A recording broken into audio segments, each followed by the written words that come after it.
You're tuning into Black and White Sports on YouTube. The no-holds-barred truth on sports. The main event starts. All right, Black and White Sports supporters. Well, we're going to talk about Aaron Rodgers. Been a couple of days. This is the other big story that's really lingering around the NFL.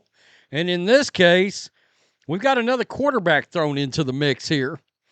All right, first we're going to go with Ross Tucker, who has come out and made a claim. I have heard this before too, by the way, from other pundits.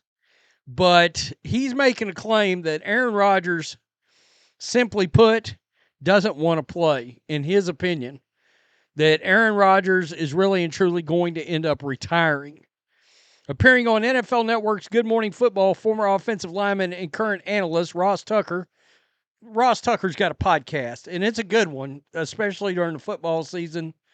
Greg Cosell comes on there and breaks down players. That is one of the better podcast solutions you can have when Greg Cosell's on there.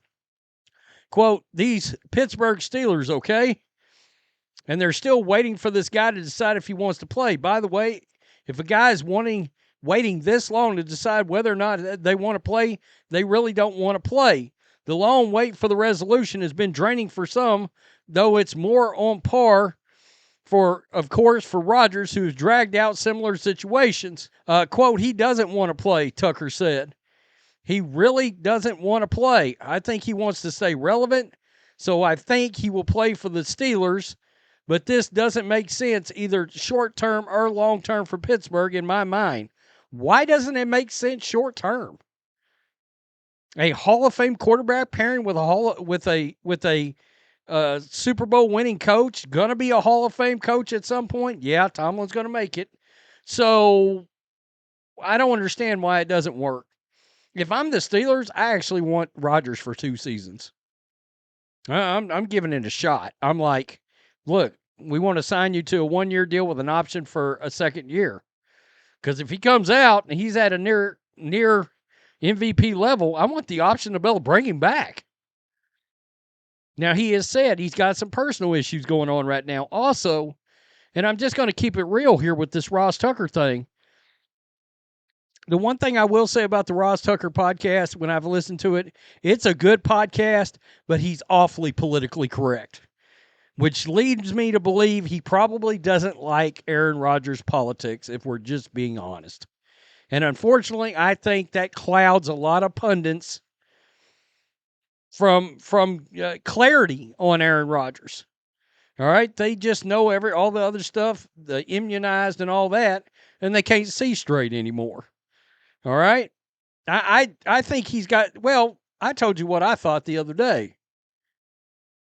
I think he's had a deal in place with the Steelers. I think they know he's coming. All right, Mike Florio thinks he ought to wait till after the NFL scheduling comes out. I believe it's on May 14th. Well, look, my feeling is the league already knows that Rodgers is going to play for the Steelers too. All right, I'm sure they're building that into their schedule for primetime games. Now, I saw this and I thought it was interesting, okay? You see this. Steelers could trade for young $9 million quarterback amid Aaron Rodgers' uncertainty. My God, it's been a long day, folks.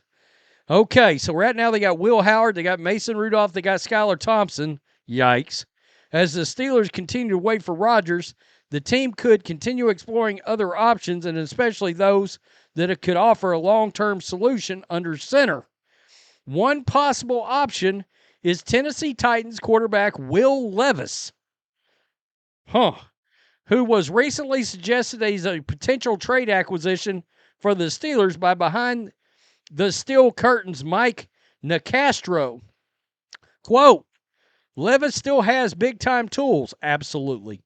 He's 6'4", 230, so he's built for the AFC North, Nicastro wrote.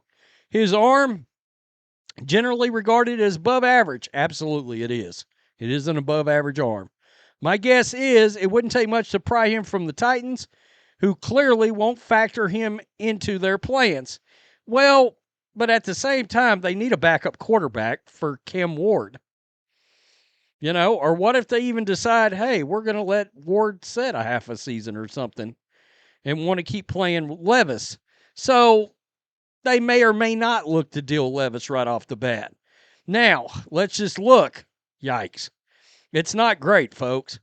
21 games, 5-16 record. Yikes. His completion percentage did go up to 63% last year. He's got 3,900 yards, 21 touchdowns in his career. And he is got some mobility too. All right, he's not a statue back there. Will Levis is extremely strong and athletic. My thing about Will Levis, and this was my thing when he was coming out of college, Will Levis is a traits guy. He absolutely has traits, all right? This is his college statistics. My issue, and you guys have heard me say it, I want a 3-to-1 touchdown to interception ratio in college. And 19 touchdowns to 10 picks, 24 touchdowns to 13 picks, 46 touchdowns to 25 picks. If you throw a lot of picks in college, you're going to throw a lot of picks in the NFL, generally speaking. All right? And it's very hard for a guy to grow out of that, get that out of their system.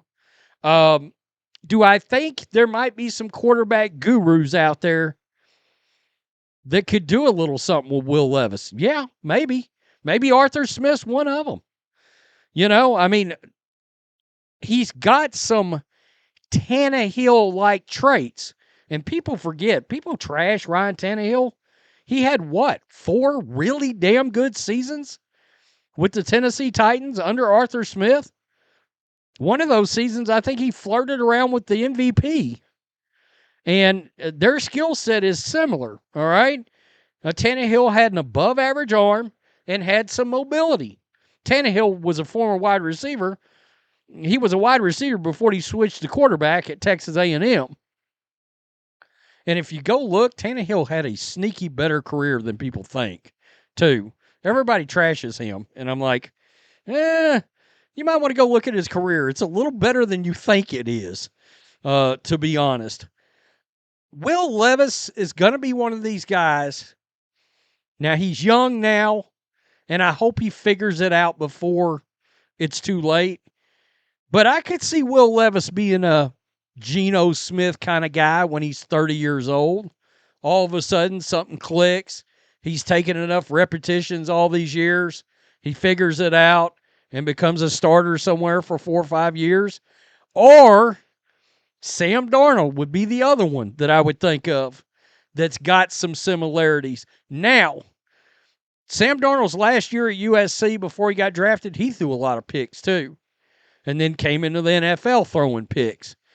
But he, as a prospect, was a much better prospect, and of course got drafted at 3 overall than Will Levis was coming out. All right, so keep that in mind. Geno Smith, taken in the second round. Will Levis, taken in the second round. Geno Smith, above average arm, got some mobility. Pretty similar there. By the way, let us not forget Ben McAdoo with the Giants. Thought Geno Smith, it was time for him to start, and tried to start him over Eli Manning in ownership, and the fans in New York lost their minds. The fact is, Geno should be working on about the last, he's been a starter for 3 seasons. He really should have been a starter for the last 7 seasons now. I think it is. I'd have to go back and look for sure, but I think when I looked, he was 26 or 27 years old when Ben McAdoo was ready to make Geno Smith a permanent starter in New York. He had just figured it out. And that's why Pete Carroll went and got Geno. They knew he could play. And here we are. He's about to start his 4th season in a row as a starting quarterback. Tell me what you think. If you're a Steelers fan, do you want Will Levis? He's got traits. He does. But, I mean, I don't know. It didn't work out with Justin Fields. I don't know how much patience. I used to think Mike Tomlin had a ton of patience, and then he yanked Justin Fields out when he had a winning record. I was like, what are you doing? Okay. Tell me what you think. Peace. I'm out. Till next time. Thanks for watching the show. Be sure to like, comment, and subscribe. Be sure to tune in next time on Black and White Sports.